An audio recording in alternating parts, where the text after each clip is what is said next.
Hello, this is a sociology video about families and households, couples, which is topic 1 on paper 2.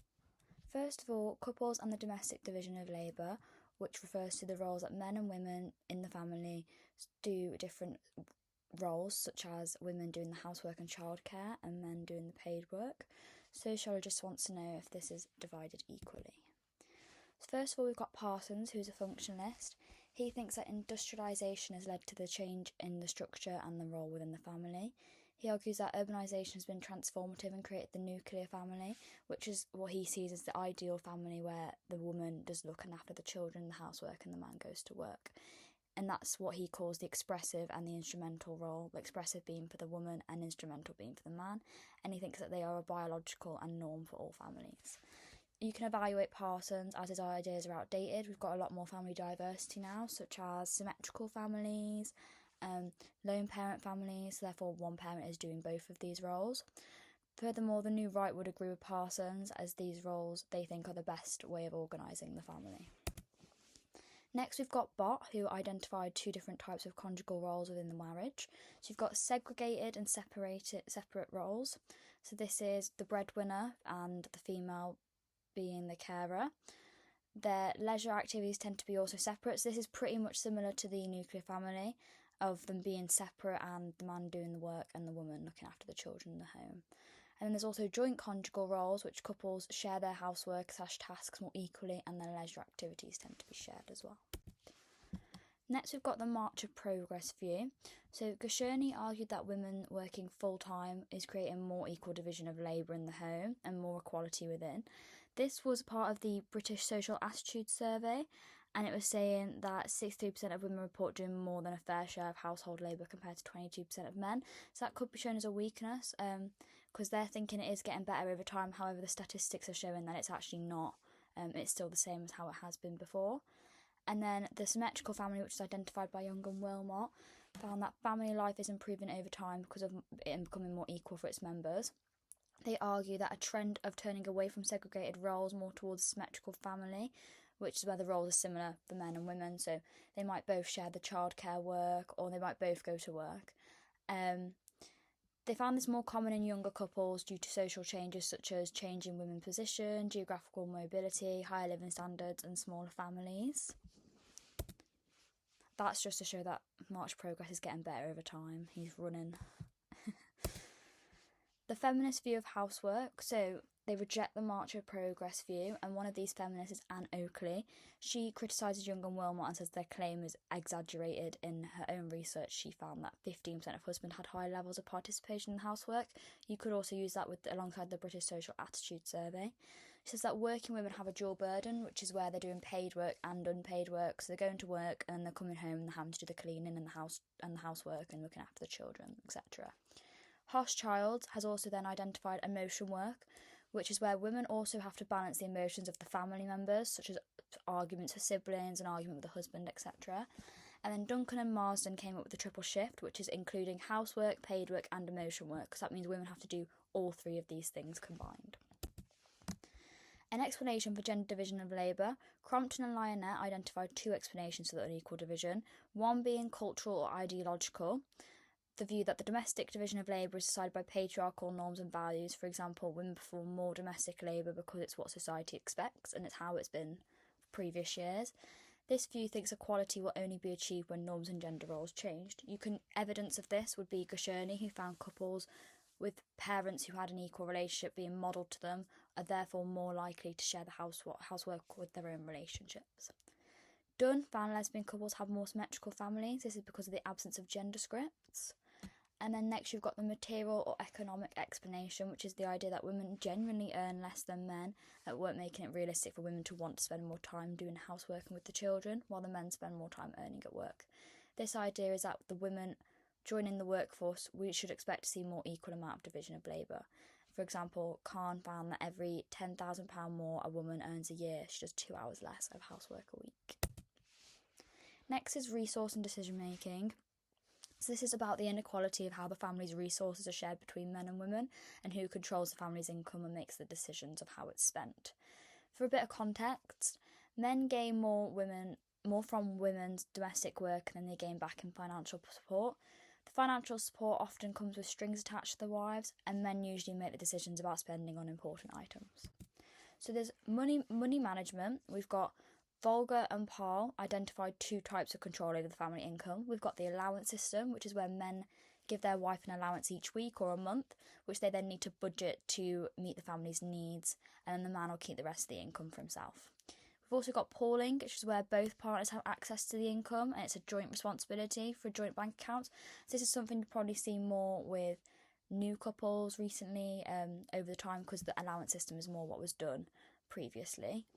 And then the decision making, pooling is more common in couples who are both working full time. However, when the pooled income is controlled by the husband, it creates more power in major financial decisions, because he feels like he's got the power because he's controlling the income. Volga and Parr also found that even with pooling, men made more major financial decisions. Edgell found in a study of professional couples that there are 3 types. You've got very important decisions, which involves finances, job changes and moving home. These were either decided by the husband alone or discussed jointly, but the husband ended up having the final say in the end. You've then got important decisions, which is stuff like going on holiday or children's education, usually joint but rarely done alone by the wife. And then less important decisions, we've got the home decor and the food shop, which are normally just done by the wife.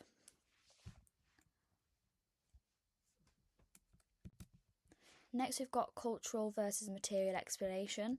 So feminists argue that it's not due to earnings that cause inequality, it's due to the ingraining of men being the decision makers in patriarchal society and how it's instilled through gender socialisation. Feminists think that until this is challenged, decision making will remain unequal, and this view reflects the cultural explanation of Leonette and Crompton. Gosciorni's findings prove support for the economic or material explanation of gender inequality, so that's kind of just a strength and a weakness. Next, we've got the meaning of money. Paul thought that pooling money doesn't mean that there is equality. We need to know who is controlling that money and if the contribution of it is equal. Vogler found that cohabiting couples were less likely to pool their money, possibly due to keep their independence, and cohabiting couples have also had evidence to show they are more likely to share domestic tasks more than married couples. For example of Paul's point, if a man earns twice as much as his wife, they both put the same amount. This is technically demonstrating equality. And then next we've got both of these ideas actually pointing out what we need to understand the meaning of money for the couples, and these different meanings, how they reflect on the nature of their relationship. Next, we've got the personal life perspective of money, which focuses on the meaning of couples for who controls the money and the reasons why it may be different in relationships and it shouldn't be taken for granted. Evidence that same-sex couples have often different meanings of the control of money in the relationships. Carol Smart, she found that some gay men and lesbians attached no importance to who controlled the finances. They were perfectly satisfied leaving it to their partners, and they did not see the meaning of money of causing any inequality or equality. They didn't think it did anything. So this could be used to probably back up Dunn's point, because obviously she found that this was due to gender scripts, so you could probably combine the two. Smart also found that there is more freedom for same-sex couples to do what best suits them within their relationship, and suggests it's not due to entering the relationship with historical genders, heterosexual baggage or cultural meanings around money. Next, we've got domestic violence. And the Home Office official definition for this is any incident or pattern of incident or controlling, coercive or threatening behaviour, violence or abuse between those aged 16 or over who have been intimate partners or family members regardless of gender or sexuality. This can include psychological, physical, sexual, financial and emotional violence or abuse. So we've got firstly the England and Wales Crime Survey, which I've put a little screenshot of the most recent statistics of the year ending 2024 of March, which found that around 7.8% of people aged 16 and over experienced domestic abuse in the last year, which is around 3.8 million people, reported in the March survey. So there is a dark figure of crime, which is the unreported, unrecorded figure that we don't know about. We can estimate this, but we will never find the true findings. 2.1 million people aged 16 and 1.4 million of those being women and 751,000 being men experienced domestic violence ending March 2023. No significant change in the prevalence experienced in the last year compared to the previous. Police recorded 889 domestic abuse-related crimes. There were 51,288 domestic abuse-related prosecutions for the year ending March 2023, compared to the year before, which was only 53,207. And they say domestic violence doesn't occur randomly, it follows a regular social pattern. So Dobash and Dobash are kind of the key sociologists that we'll look at. And they did a study about interviewing women who experienced domestic violence in Scotland. They gathered more detail than the police in the interview transcripts about how they felt and their living conditions. There's a few weaknesses and a strength to this. They only looked at women, so it could be gender bias. They haven't actually taken into account men's experience. It's the way they did it was good for sensitive topic because they can reword questions, they can gather verstehen and make the interviewee feel comfortable. It was only in Scotland, which also is cultural bias. We don't actually know if other parts of the country are the same. Compared to Parsons' consensus, they are coming from a conflict view of the family and how the family isn't all happy and it actually holds darkness within it. Dobash and Dobash found that most women, 82%, and men, 66%, described men's violence as serious or very serious, and a smaller percentage of women, 36%, 28%, described women's violence as such. Next, we've got why is domestic violence unreported? So this could be because it's a sensitive topic. They're turned away by police and often lots of the evidence needs to be gathered, so the police tend to ignore it. It's unsafe to be able to report it. You might be scared that if you do, something's going to happen. Say your husband's beating you up, he might come after you if he's found out that you have reported it. You may have children not be stable to be able to leave the home. You could have had polling or the allowance system, which means that you're actually unable to, you haven't got any of your own money. You may not even realise you are being abused because it is quite difficult to realise. Yearnshire, 1997, found on average that women suffer 35 assaults before coming forward about an abusive relationship. Cheal found that police don't always record what is reported to them because they don't want to get involved in the family's business. The OCS, which is the official crime statistics, reported cases of domestic abuse and what we see and what we know. So what we see is physical bruises, recorded statistics and averages of men compared to women, and house visits that have been noted down in the system. The dark figure, which is why it isn't reported, any forms of abuse or actions that aren't noticeable or seen haven't been reported. How long victims have been suffering from abuse, we don't know, and how the abuse started and by who. So there's two explanations. We've got the material explanation, which is that social class or wealth related as can't leave because they can't afford or need housing and support to look after the children. So that's what I said about the allowance system and things. They are more likely to be in lower class groups. A lack of power of work or stress over money, so the idea of the king of the castle, which is Zaretsky, could be applied as the man comes home from a job where he has no power and feels stressful and he ends up taking it out on his wife. You can also link this in crime, where it's the features of capitalism, the frustration one.